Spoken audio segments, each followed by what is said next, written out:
What's going on, guys? Welcome back to my channel. So this one I want to talk about, this isn't an email, this isn't a situation, this isn't an Instagram DM or anything like that. This is just me just hollering at you. This is about the importance of self-love, as the title says. As you do this long enough, you're going to realize, like you guys are dating coaches too, but as you guys do this long enough, you're going to realize, like I did and what I'm seeing, the people who struggle the most with relationships fail to love themselves the most. That might sound really obvious to you guys. Here's the biggest thing that shifted in my own life. Let me use myself as an example so you guys can have something to relate to here. When I had the most struggle with women, it was when I literally had no purpose, no direction, and all that stuff. And I've talked about that before, but where that ties into self-love is when somebody isn't willing to, let's say you try to make a date and they're like, meh, right? And what many people try to do, especially young men these days with no masculine role models to instill, hey, if somebody doesn't want to be around you, if somebody isn't enthusiastic about seeing you, tell them to go kick rocks. That's the attitude I used to have. I used to try to prove myself to women and try to I was really good at picking them up. That was never really the problem. But during the relationship, I would always try to prove to them how awesome I was instead of just showing them through my actions, right? So, and where this comes into with people that I coach, a lot of the people that I coach, instead of going out with people who are I really want to see you, I really want to hang out with you, and they will move buses. They'll push buses just to try to get in your schedule, right?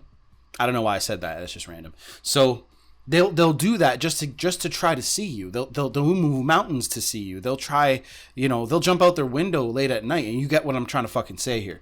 So a lot of the people that I'm coaching, especially now, a lot of them are getting over their exes and trying to start, new relationships with girls as they're still holding on to old belief systems and old habits, and they're still afraid of that rejection they got from their exes, instead of saying, you know what, right? And they let it go, and they get hung up because they don't want to feel that same feeling again. That's where that comes from. They don't want to experience that pain. They don't want to experience the frustration and all that stuff that came after the breakup ended, instead of the potential awesomeness that comes from new relationships and having a woman that actually supports you and loves you and loves your goals and whatever.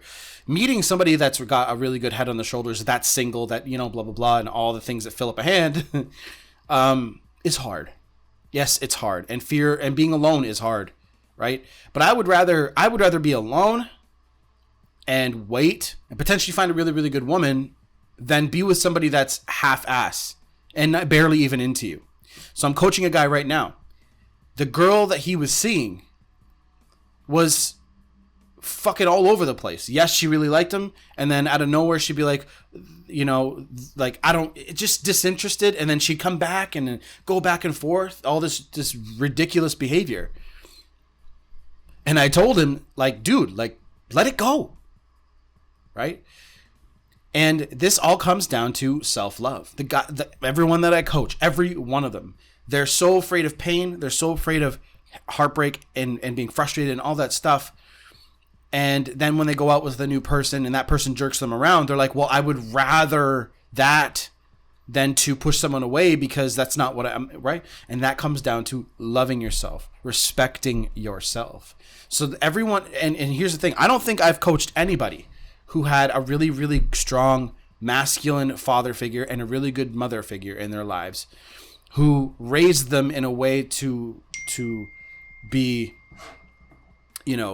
not in love with themselves, but to love themselves enough where they won't accept, they have certain boundaries and certain rules and things that they're willing to accept and not.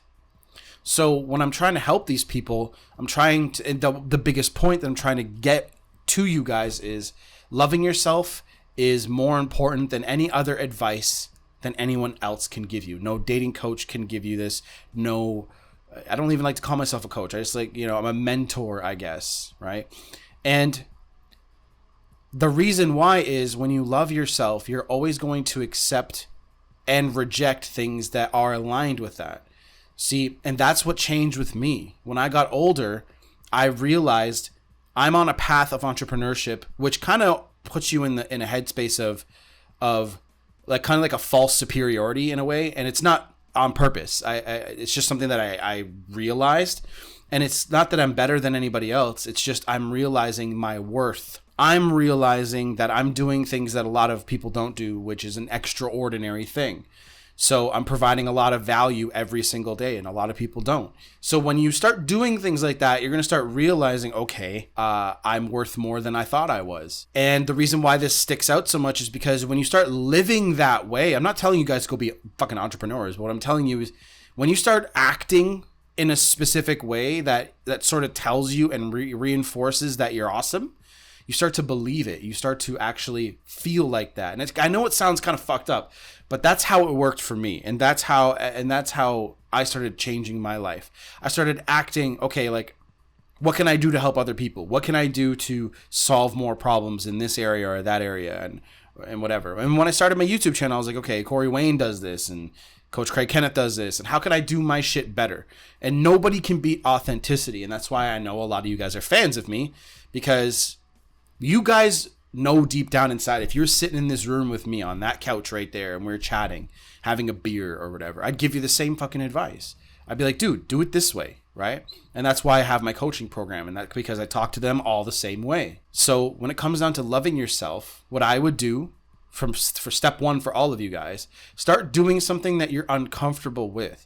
That is a positive, good thing. That's why a lot of people donate money. That's why a lot of people, try to help mankind when they're like billionaires, because they're trying to, whether it's right or wrong, doesn't matter what your opinion is. I have a nose whistle going on. They are trying to do that to make themselves feel better. When I started this journey, it reinforced that I was a better person than I thought I was. Right? I'm not comparing myself to anybody else. I'm comparing myself to the old version of me. So start doing something that is a little bit different, that helps someone else. You don't have to do it for free, right? Go on Fiverr and be a freelancer. Try to help somebody that way or whatever. Loving yourself is what's going to get you places. You're never going to accept somebody that's, I don't really want to go on it. You know what I mean? Because guys, when a woman or a man, ladies watching this too, when somebody really wants to be with you, they will be. They will make it happen. When I started dating my girl, she blew me off at first, funny enough. Okay? She blew me off, and she was this is what she said. Okay? I swear it was a test, but she says that she actually was watching like the series finale of a TV show, and she was all like emotional about it. And she's like, I didn't really want to see you, but I don't know about that, right? I don't know if it was just a test. Maybe your ex was in the picture, or maybe she really was. I don't really know. But all I said was, okay, right? Okay. And then she said, do you want to reschedule? When she said that, that showed me that the interest was there. So I was like, yeah, sure. And then we did it like 2 or 3 days later, been together ever since. So that's what I mean. That was the beginning. That's the self-love I'm talking about. Okay. I didn't try to prove to her. I didn't try to prove anything to her. I didn't try to do anything out of the ordinary, right? I didn't try to prove my worth. I didn't do anything like that. I was just like, yeah, like, cool. And that's how you guys should be. Like there's another girl coming through the door any minute to see you. Act like that. Act like you got everything. Start doing things that give you that positive feedback loop that you're a dope-ass person. Because a lot of you guys have that potential. I'm not going to tell you guys that you guys are all dope-ass people, because actions speak louder than words, right? But you guys have the potential to be that. And there's so many people out there that'll be like, oh my God, I love you guys so much. And I love the people that watch this and show me love and try to better themselves, right? I'm not going to tell you guys are all awesome and amazing people when you're not acting like that. Go and be that. Go act like that, and then I'll tell you guys that shit. Because you're going to hear that bullshit from other people. Oh, you guys are amazing people. Oh my God. Love you so much. That's bullshit. Right? Most people go home and jerk off all day. So go out there and do some amazing shit. I know you guys probably didn't like what I just said, but right? So check these videos out for some extra love and help and guidance and all that. Check my other channel out, Kyle Johnson. It'll be in the community tab of this channel here. Previously called Vibrational Awareness. You guys might need to search that and check the description box for coaching. Done.